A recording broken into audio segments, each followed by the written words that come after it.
এইবার উত্তর পাড়ার জামে মসজিদের ইমাম এলো। উত্তর পাড়ার জামে মসজিদের ইমাম এসে আগে সুলেখার বিয়ে পড়ায় না রুবেলের কাছে যায়। কি জি যা রে যা, এই চোড়া মাথায় হাত দিয়ে নিচের দিকে মাথা করে বসে আছে সুলেখা। হ্যাঁ কবে না, না কবে না, যদি কয়ে দেয় বুকার মতন ঘুরে যেতে হবে। কি ঠিক লয়? যাও রে যাও, সুলেখার কাছে যাও। সুলেখা এই পর্যন্ত রবিউলকে বিয়েতে রাজি আছে কিনা জেনে আয়। আগে সুলেখার কাছে পাঠা হলো ভাইজান, সুলেখার কাছে পাঠা হলো। যখন তার নেকায় যাব কবুল করিয়ে দিল, মেয়েটা মায়ের পেট থেকে নিয়ে বিয়ে পড়ার আগে পর্যন্ত মেয়েটার যা সম্মান ছিল, যখনই বিয়েটা ইজাবটা কবুল করা হলো, মেয়েটার সম্মান দ্বিগুণে বেড়ে গেল। তখন ছিল সুলেখা, এখন হয়ে গেল বৌমা। কি হলো এবার? সুলেখা মায়ের খাতায় নাম উঠে গেল বৌমা। শুধু তাই নয়, 2 মাস গেল, 6 মাস গেল, 7 মাসের মাথায় সুলেখা গর্ভ ধারণ করলো। এবার সুলেখা বৌমায়ের নামটা মা খাতা থেকে কেটে এবার ডাইরেক্ট সুলেখা হতে গেল মা। এবার সুলেখা ডাইরেক্ট মা হতে গেল। তবে বিয়ে পড়া থেকে নিয়ে গর্ভ ধারণ করা পর্যন্ত মেয়েটার যে সম্মান ইজ্জত ছিল, বিয়েটা পড়িয়ে দেওয়ার পরে তার সম্মান আরো দ্বিগুণে বেড়ে গেল। এবং তার কত মূল্য বেড়ে গেল। হামালাতুহু উম্মুহু, একজন গর্ভধারিণী নারী যখন তার গর্ভধারণ থাকে, আর ওই গর্ভের সন্তানটা যখন 4 থেকে 5 মাসের হয়ে যায়, ওই গর্ভের সন্তানটা মায়ের পেটের ভিতরে মাথা দিয়ে হুড়া মারে, হাত দিয়ে ঘুতা মারে, পা দিয়ে লাথি মারে। মা থাকতে থাকতে সুলেখার চোখ দিয়ে পানি বেরিয়ে যায়। ভাই গো, বাড়িতে যদি কোনো গর্ভধারিণী নারী থাকে, বাড়িতে যদি কোনো গর্ভধারিণী মা থাকে, দেখবেন দুপুর বেলায় খেতে বসেছে, খাবার খেতে খেতে হট করে থালাটা সরিয়ে দেয়, 2 চোখ দিয়ে ঝরঝর করে পানি বেরিয়ে আসে। সুলেখা বসে থাকতে পারে না, সুলেখা উঠে ঘরে চলে যায়। দাঁড়িয়ে থাকতে পারে না, বিছানায় বসে যায়। বসে থাকতে পারলো না, সুলেখা শুয়ে গেল। সুলেখা শুয়ে থাকতে পারলো না, একবার উঠে একবার বসে, একবার বারান্দায় যায়, একবার ঘরে আসে। এমনি করতে করতে সুলেখার রাতের পর রাত, দিনের পর দিন কেটে যায়। আমার রাসূল দয়ার হাবিব, বিশ্বের নবী, নবী মুহাম্মদুর রাসূলুল্লাহ বলুন সাল্লাল্লাহু আলাইহি ওয়াসাল্লাম, আল্লাহর নবী, দয়ার নবী, বিশ্বের নবী বললেন, রে আমার সাহাবী গণেরা, রে আমার উম্মত উম্মতিরা, ওই যে সুলেখা সারা রাত্রি সারা দিন ধরে যেই কষ্ট পেল, এর কষ্টের বিনিময় জানো রে, এর কষ্টের দাম জানো রে। ভাই, প্রত্যেক জিনিসের একটা দাম আছে, বিনা মূল্যে কিছু পাওয়া যায়। হ্যাঁ, আজ আমি ফিরি শোনাজি, ডিসেম্বরে বাংলাদেশ থেকে একটা ডেট নিতে এসেছিল। এখানে ওদের আত্মীয়, এই যে ওই মালুপাড়ার নানা এসেছিল, হইবুর নানা, অর্ঘেকে আত্মীয় স্বজন আছে ওপারে, তো অর্ঘে হয়ে ডেট নিতে এসেছিল।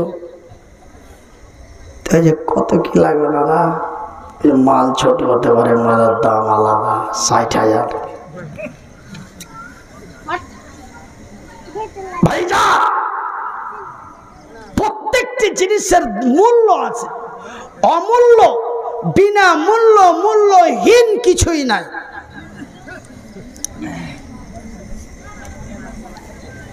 তো ওই যে মেয়েটা কষ্টের পর কষ্ট কাটলো, রাতের পর রাত কষ্ট কাটে, তার বিনিময়টা কি? রাসূল বলছেন, রে বিশ্ব জগতের নর নারীরা, রে আল্লাহর বান্দা এবং বান্দীরা, ওই যে গর্ভধারিণী সুলেখা, ওই যে গর্ভধারিণী রাবিয়া, সারা রাত ধরে যেই কষ্ট পেল, সেই কষ্টের বিনিময় আমার আল্লাহ তারে কি দেন জানেন? মাগরিব থেকে নিয়ে ফজর পর্যন্ত, ফজর থেকে নিয়ে মাগরিব পর্যন্ত, মাগরিব থেকে নিয়ে ফজর পর্যন্ত, সন্ধ্যা থেকে নিয়ে সকাল পর্যন্ত সারা রাত্রি আল্লাহর ইবাদত বান্দাগি তাসবিহ তাহলিল করে যতগুলি নেকি পাই, এতগুলি নেকি আমার আল্লাহ ওই গর্ভধারিণী পুয়াতি বেটি ছেলের নেকির খাতায় লেখা দেয়। আমার ভাটিয়া ভাষায় বলে পুয়াতি, আর বাংলা ভাষায় বলে গর্ভপতি, আর আল্লাহ রাসূলের ভাষায় বলে হামালাত। আমার মায়েরা, তবে প্রত্যেকটি জায়গাতে আমার আল্লাহ তোমাদের কত মূল্য দিয়েছে, তোমরা মূল্যহীন নও। সেহেতু তোমাদের মূল্য তোমরা নিজেকে বরবাদ করো না, তোমাদের মূল্য তোমরা নিজেকে নষ্ট করো না, তোমাদের ইজ্জত তোমরা নিজেকে বরবাদ করো না। আমার মায়ের, আমার বোনেরা, শুধু তাই নয়, আমি মনিরউদ্দিন আর একটি কথা আপনাদের বলি। একজন নওজোয়ান তরুণ যুবক নবীর কাছে চলে গেলেন, ইয়া রাসূলুল্লাহ, ইয়া হাবিবাল্লাহ, ও আল্লাহর নবী, দয়ার নবী, বিশ্বের নবী, এক আল্লাহর সিজদা করি, আপনার কথা মতো চলি। নবী গো, বলুন তো তারপরের সিরিয়ালটা কার? আল্লাহর নবী, দয়ার নবী, বিশ্বের নবী, তার পবিত্র মুখ দিয়ে তিনি বললেন, কলা উম্মুকা, তোমার মা। তারপরের সিরিয়ালটা আবার রাসূল বললেন, তোমার মা। তারপরের সিরিয়ালটা আমার নবী পুনরায় বললেন, তোমার মা। একবার নয় রে, দুইবার নয় গো, একবার নয় রে, দুইবার নয় গো, তিনি বারবার তিনবার মা শব্দটি ব্যবহার করলেন। মা গো, শুধু তাই নয়, এখানে নবীর পরে মায়ের স্তন পাওয়া গেল, কিন্তু আল্লাহর পবিত্র কোরআনে পাওয়া যায় আল্লাহর পরে মায়ের স্থান দেওয়া হয়েছে। কি হে নানা, কোন থেকে? বটতলা নানা চলে এসছে তো ভাইজান। তবে নবীর হাদিস মোতাবেক নবীর পরে সিরিয়াল পড়ছে মায়ের, কিন্তু আল্লাহর কোরআনের আয়াতে পাওয়া যাচ্ছে যে আল্লাহর পরে সিরিয়াল আল্লাহ নারীদেরকে দিয়েছে। তার মানে প্রমাণটা নিয়ে এলেন, আল্লাহ তার পবিত্র কোরআনে বলছেন, বিসমিল্লাহির রহমানির রহিম,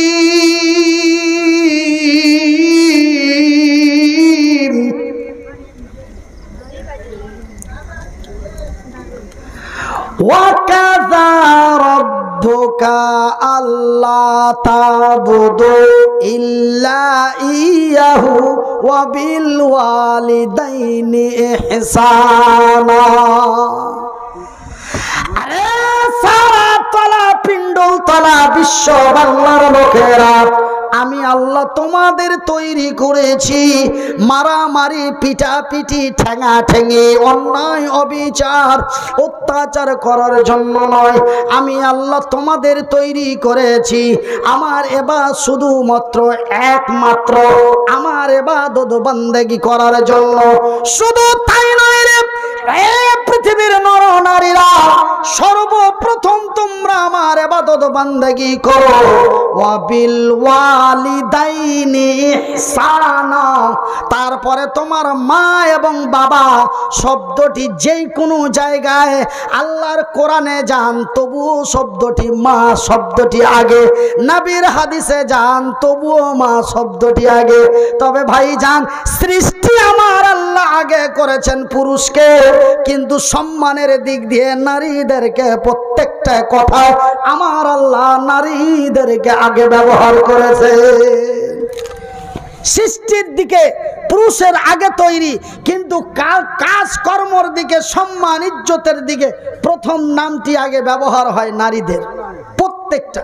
কিন্তু ভাইজান, আমরা কিছু কিছু গাড়িতে, কিছু কিছু বাড়িতে লিখি বাবা মায়ের আশীর্বাদ, মানে একদম নবীর হাদিসটাকে উল্টে দিয়া নবীর কথাটার অসম্মান করা। হ্যাঁ, অনেকেই লেখে বাড়ির কপালে লেখে বাবা মায়ের আশীর্বাদ, কিন্তু এখানে হবে মাতা পিতার আশীর্বাদ বা দোয়া। তো নবী বললেন মায়ের কথা আগে, আর এই মুসলমানের বাচ্চারা বাপের কথা আগে নিয়ে এলো। কিন্তু অমুসলিমেরা কিন্তু মায়ের কথা, ওরা কিন্তু মাকে আগে রাখে সবসময়, ওরা কিন্তু নবীর কথাটা মেনে নিয়েছে।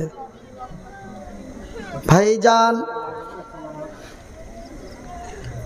হিন্দু ধর্মের মধ্যে 12 মাসে 13 পূজা, সবচাইতে মূল্যবান, অতি নেকিময়, কল্যাণময় পূজা হিন্দু জাতির মধ্যে, সেই পূজাটির নাম হলো মা দুর্গার পূজা। তারপরে দ্বিতীয় পূজাটি হলো মা কালী মার পূজা। এমনি করতে করতে 13টি পূজার মধ্যে মূল্যবান নেকিময়, স্বর্গে যাও যদি যেতে চাও দুর্গা মায়ের কথা অনুসরণ করে চলো, স্বর্গে যদি যেতে চাও কালী মায়ের অনুসরণ করো। এটা হলো সনাতন ধর্মের কথা, হিন্দু ধর্মের কথা। তবে ওরা নবীর কথার মর্যাদা রেখে মাকে আগে রাখলো, আর এই মুসলমানেরা নবীর কথার অসম্মান করে বাবাকে আগে রাখলো। লেখে খাজা বাবা, লেখে পিয়াজি বাবা, ন্যাংড়া বাবা, হোবলা বাবা, ছিগড়া বাবা, চিল্লি বাবা, সব খালি বাবা। গাড়িতে লেখে বাবা মায়ের আশীর্বাদ, বাড়িতে লেখে বাবা মায়ের দোয়া। খবরদার, নবীর কাছে তরুণ গেলেন, নবীর কাছে তো এক যুবক গেলেন সিরিয়াল কার। নবী আগে বললেন তোমার মা, তারপরের সিরিয়াল কার? নবী বলেন তোমার মা, তারপরের সিরিয়াল কার? নবী 15ই বলেন তোমার মা। আর এই মামুর বেটা, মামাতো ভাই, প্রথম লেখলে বাপ, তারপরে লেখলেন মা। আমার মায়েরা, তবে আমার আল্লাহ তোমাদের কতই সম্মান দিল, তোমাদের কতই মর্যাদা দিল, তোমাদের কতই ইজ্জত দিল। প্রত্যেকটি জায়গায় আমার আল্লাহ তোমাদের শব্দটি ব্যবহার করেছে। ও গো মাতা, ও গো খালা, ও গো আমার বোন, তোমাদেরই কিছু কথা শুনেন দিয়া মন। প্রথমেতে খোদার কাছে, প্রথমেতে খোদার কাছে মাথা নত করো, পরে মাতা পিতার সেবা মনে যোগে ধরো। কোন সময়ে কোন কথাতে মাকে শোষায় না, কোন কথার পরে মাকে উহু বলিও না। উফিয়া ওয়ালা তানহারহুমা, কোন কথার পরে মাকে উহু বলিও না। মায়ের উপর দোয়া করো, সবাই দোয়া চাও, তুমি আমার মাকে আল্লাহ ক্ষমা করে দাও। আমার ভাইয়েরা, আমার মায়েরা, আমার বন্ধুরা, তবে আমি পবিত্র আল কোরআনের 2টা আয়াত পাঠ করেছিলাম। রাতটা মনে হয় গভীরের দিকে যায়, আপনাদের উঠা পাঠা দেখে বুঝতে পারা যায় রাত অনেক। আপনারা যেন যাওয়ার জন্য ঝটপট বা চটপট করছেন। ঘড়িতে 12টা বাজতে বেজে 22 মিনিট হয়ে গেছে। তো ভাইজান, বক্তব্য যেই কোনো বক্তব্যর সিরিয়াল বা আমরা যে খেলাধুলা করি, তবে এক রাউন্ড খেলার পরে দ্বিতীয় রাউন্ডে খেলা হয়। তো খেলাটা হিট কখন হয়? প্রথম রাউন্ডে খেলা হিট হয় না দ্বিতীয় রাউন্ডের খেলাটা হিট হয়? দ্বিতীয়, মানে এটাই ফাইনাল খেলা, আমাকে কোন পথেই চলতে হবে। তো ভাইজান, আমি সেই আয়াতটা, এই পৃথিবীর নারীদের আল্লাহ কত সম্মান দিয়েছে, আল্লাহ কোরআনের সুন্দর ভাষায় বলেছেন। সেই আয়াতটা আমি পাঠ করেছি, সেই আয়াতটা পাঠ করেছি।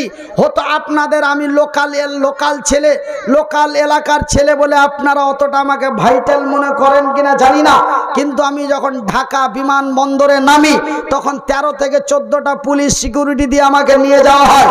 যখন শিলচরের মাটিতে নামি তখন এয়ারপোর্ট থেকে এইভাবে নিয়ে যাওয়া হয়।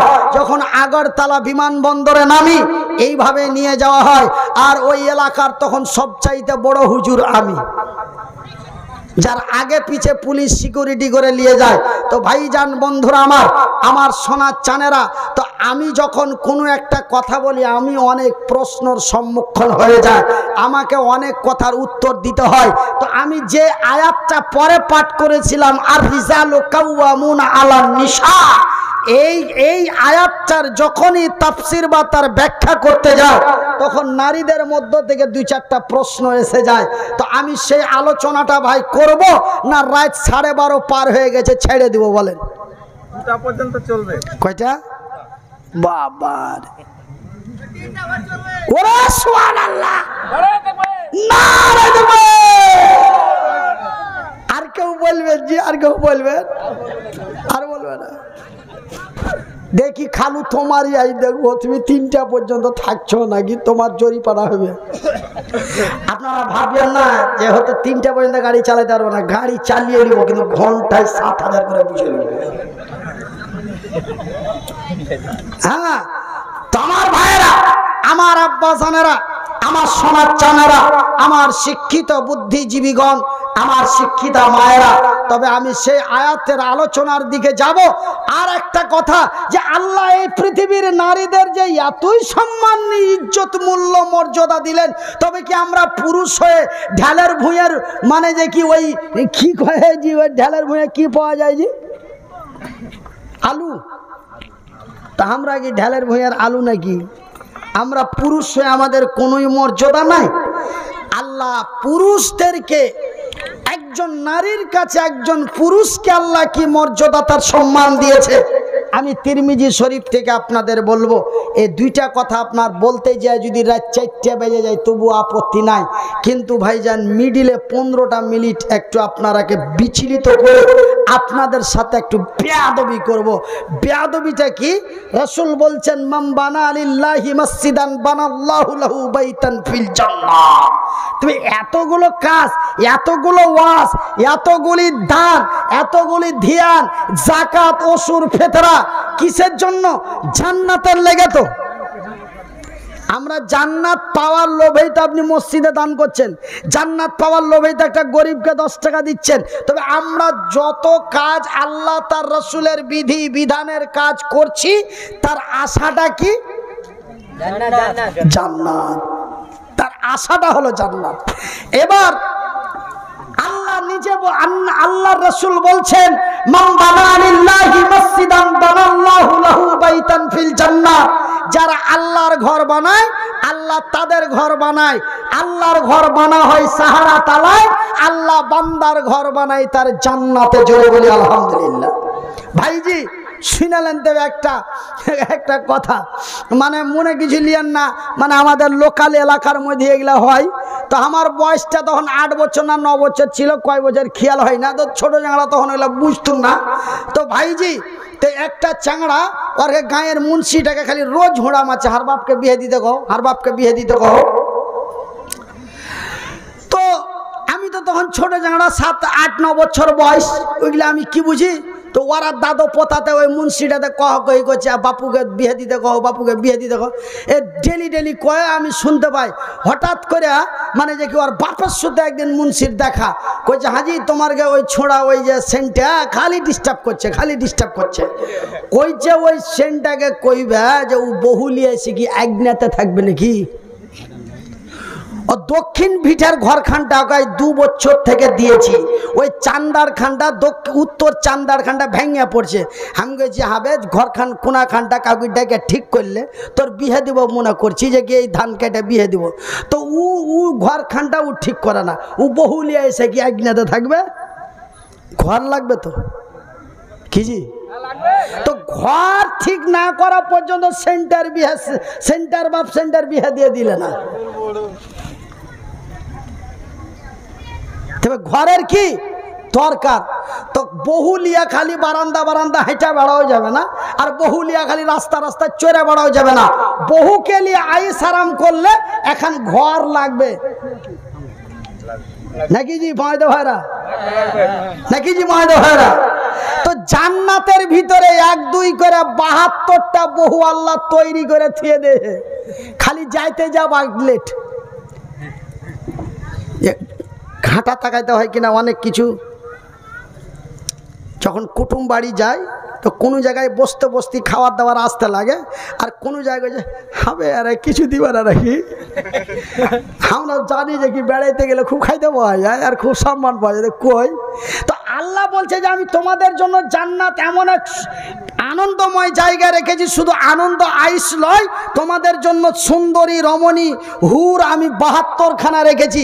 তো জান্নাতে যে আপনাকে ঘাঁটা তাই দেন না, আরে আল্লাহ তো কয়েছিল, মুলবিরা তো খুব চিল্লাছিল যে সুন্দরী সুন্দরী 72খানা দিতে, কই ওরা হ্যাঁ না, ওই খুঁজতে হবে না, অপেক্ষা করতে না, ওরা খালি একদম টনটনে খালি আসলে আপনাকে বুকে জড়িয়ে নেবে। তো ওই জান্নাতের 72টা হুর লিয়ে কি জান্নাতে জান্নাতে দৌড়িয়ে বেড়াবে না? ঘর লাগবে, একটু আইস আরাম করার লেগে ঘর লাগবে। তো ওই লেগে আল্লাহর রাসূল বলছেন, বুখারীর হাদিস, মান বানা লিল্লাহি মসজিদান বানাল্লাহু লাহু বাইতান ফিল জান্নাহ। যারা আল্লাহর ঘর বানায় আল্লাহ তাদের ঘর বানায়। তবে আল্লাহর ঘর বানা হয় সাহারা তালায়, আল্লাহ বান্দার ঘর বানায় তার জান্নাতে। তো জান্নাতের ঘরের লেগে বেশি লয়গে খালা 500 টাকা করে টাকা তোর কাছে 5 জনের কাছে নিব, মন খারাপ করিস না। প্রত্যেক মাসে কিন্তু মমতা 500 করে দিয়েছে, 1 মাসের টাকায় দিয়ে দে। কি গরিব কি ধনী, কি অফিসারের স্ত্রী আর কি আলেমের স্ত্রী আর কি জালেমের স্ত্রী, মুচ্ছা মায়া লোকের অ্যাকাউন্টে 500 টাকা করে প্রত্যেক মাসে দিয়েছে, তাই না? আরো কি কি দিছে ওগুলো আমি দেখার দরকার নাই। এই যে যেটা 500 করে দিছে এই মাসের, এই সামনে মাসের 500 টাকাটা ভালো মানুষের পেটি হলে দিয়ে যা। তাই এমন দোয়া করবো যেন বুদ্ধদেব ফের চলে আসে রাজ্যে আর তোর খাতা কেটে দেয়, এই দোয়াও করে দেবো। তো জায়গা